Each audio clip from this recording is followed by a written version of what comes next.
Halo semuanya, welcome to Grid bareng gua Rangga. Tablet mini mulai populer lagi nih. Ini adalah Redmi Pad 2 9,7 inch 4G. Mungkin secara ukuran nggak kecil-kecil banget ya, tapi masih di bawah 10 inch lah. Ini 9,7 inch. Kira-kira apa yang menarik dari tablet ini? Yuk kita bahas. Tapi sebelum lanjut, jangan lupa subscribe dulu ke channel The Grid. Karena di channel ini kita bakal banyak ngomongin tentang gadget, desain, dan teknologi dalam kehidupan sehari-hari. Dan juga kita bakal upload video baru setiap minggu. Oke lanjut, kita bahas Redmi Pad 2 9,7 inch 4G. Pertama, apa yang menarik? Menurut gue jelas ukurannya ya.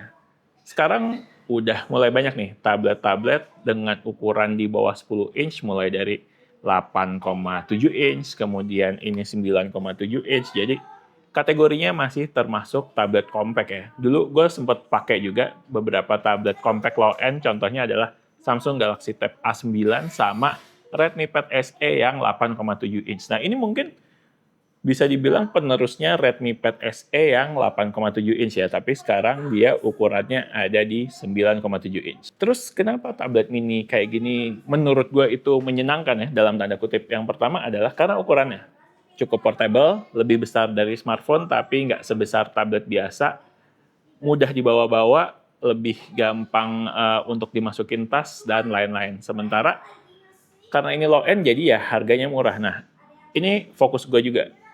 Karena harganya yang bisa dikategorikan mungkin termasuk cukup murah ya. 1 sampai 3 jutaan. Di bawah 3 juta kurang lebih. Maka ekspektasi gue juga udah ke ini nih, udah ketakar nih. Gue nggak expect bahwa tablet-tablet mini dengan spek low end atau entry level kayak gini ini untuk pekerjaan-pekerjaan berat gitu. Gue jauh lebih suka bawa tablet mini kayak gini kemana-mana dibandingkan dengan iPad Pro 11 gue. Karena simply ini mudah untuk dibawa-bawa dan sebenarnya kebutuhan dasar penggunaan tablet itu udah tercukupi. Jadi buat nonton, entertainment itu gue nggak butuh spek yang terlalu tinggi. Oke, jadi ada sedikit perbedaan nih antara Redmi Pad 2 9,7 inch ini dibandingkan dengan Redmi Pad SE 8,7 inch yang udah pernah gue pakai sebelumnya. Yang pertama adalah ukuran bezel. Di Redmi Pad 2 9,7 inch ini, ukuran bezelnya itu simetris, jadi sama besar di semua sisi. Lebih natural untuk dipegang, lebih enak buat dipegang di semua sisi. Jadi ukuran bezelnya tuh sama, semua sisi itu ukuran bezelnya sama. Ini lebih natural juga buat gue, karena jadi seperti tablet-tablet kebanyakan aja. Secara layarnya pun juga udah cukup baik. Resolusinya tertulis di website itu adalah 2K dengan refresh rate 120 Hz. Buat gue udah cocok ini untuk entertainment, buat nonton Netflix, buat nonton YouTube, buat e-reader, atau untuk baca-baca manga di Manga Plus. Buat gue ini udah ideal banget. Dan contoh paling gampang kenapa gue suka sama tablet mini kayak gini adalah yaitu buat dibawa ke kamar mandi atau buat dipakai baca-baca sebelum tidur. Ini nggak bisa gue lakukan dengan nyaman di tablet 11 inch yang gue punya, yaitu iPad Pro 11 inch. Kalau ketiban muka pas lagi mau tidur kan suka ngantuk tuh ya.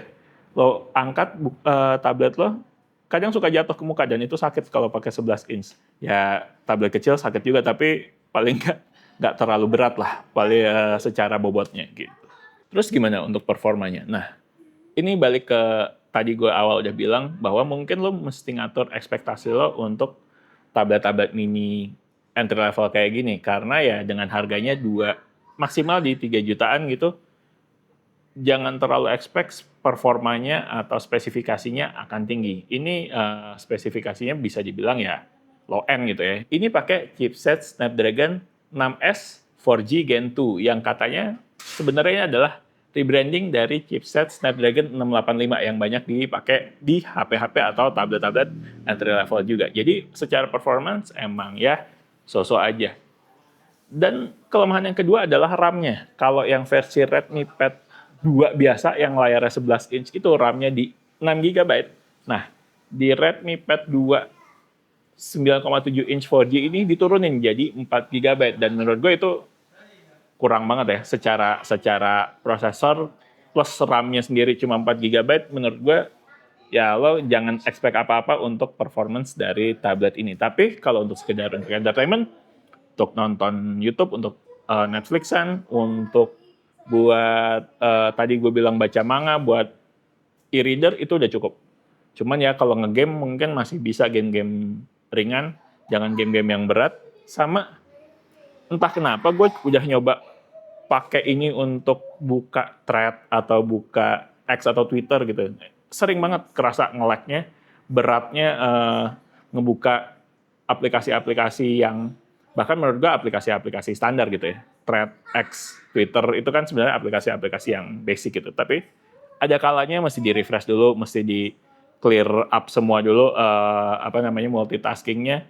Jadinya biar lebih ringan, mesti buka satu apps aja gitu. Atau bahkan menurut gue mungkin lo jangan terlalu install terlalu banyak apps di tablet ini. Install apps-apps yang perlu-perlu aja gitu supaya lebih nyaman makainya. Oke, satu hal terakhir yang menarik dari tablet ini adalah namanya Redmi Pad 2 9,7 inch 4G. Ada 4G-nya. Artinya adalah dia punya konektivitas 4G, bisa dipakein SIM card. Emang ada dua varian ya. Ada varian yang non 4G, yang tablet Wi-Fi only aja, sama ada varian yang ada connection 4G-nya, yaitu yang gue pegang sekarang ini. Bedanya adalah di fisiknya, kalau yang 4G tuh sininya ada teksturnya lagi kayak gini. Kalau yang Wi-Fi only, Redmi Pad 2 9,7 inch ininya polos sama kayak bawahnya. Kalau yang ini ada tekstur lagi untuk yang 4G. Nah, gue jadi kepikiran suatu hal yang menurut gue cukup menarik untuk pakai tablet ini sebagai pengganti head unit dari misalkan mobil lo adalah mobil tua gitu ya, yang belum punya head unit pakai Apple CarPlay atau pakai Android Auto. Nah, tablet ini bisa difungsikan sebagai head unit menurut gue karena dia udah punya konektivitas 4G. Mungkin lo bisa akalin tempel pakai velcro atau pakai apalah, bisa dicari di marketplace gitu ya untuk nempelin ini di mobil. Dan lo untuk yang versi 4G ini dia udah ada GPS aktifnya. Jadi GPS-nya tuh udah jalan di sini secara hardware, udah ada hardware GPS-nya. Kalau yang versi Wi-Fi only soalnya nggak ada. Nah, tinggal masukin SIM card, kemudian lo mau pakai buat navigasi GPS jalan, kemudian bisa buat entertainment juga, buka Spotify, jalan.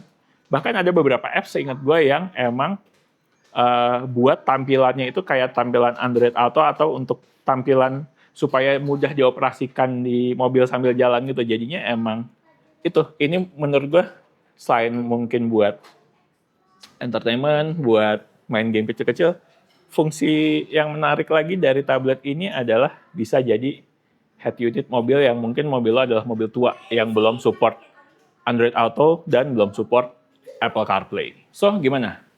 Redmi Pad 2 9,7 inch 4G ini menarik gak? Buat gue menarik karena untuk use case gue ini malah kepake nih buat tadi balik lagi buat baca e-book, buat e-reader, kemudian buat baca komik, buat entertainment, buat nonton-nonton Netflix atau mungkin series-series gitu. Menurut gue malah jauh lebih kepake ini dibandingkan dengan tablet gue yang 11 inch karena ya lebih mudah dibawa-bawa, lebih gampang, mobilitasnya lebih gampang, mau dibawa ke tas kecil gitu juga udah enak banget nih ukurannya. Tapi ya itu tadi balik, mungkin lo fokus untuk kebutuhan basic lo gitu, atau mungkin untuk kebutuhan dasar yang lo pakai di tablet ini sebagai entertainment aja. Jangan mikir untuk produktivitas, untuk ngedit video, untuk main game berat, itu menurut gue udah skip aja. Kalau lo cari tablet yang kayak gitu, mungkin bisa cari tablet dengan spesifikasi yang lebih tinggi. Tapi kalau emang kebutuhan lo basic aja, kemudian mungkin lo butuh tablet buat anak lo gitu, buat nonton, atau kayak tadi gue bilang ini bisa jadi head unit mobil tua gitu ya, yang belum support Apple CarPlay, belum support Android Auto, Redmi Pad 2 9,7 inch 4G ini menurut gue masih bisa jadi pilihan yang cukup oke. Oke, sekian dari The Grid. Like videonya kalau emang suka, subscribe ke channel The Grid, dan follow kita juga di thegridco.id. The Grid sign out. Bye.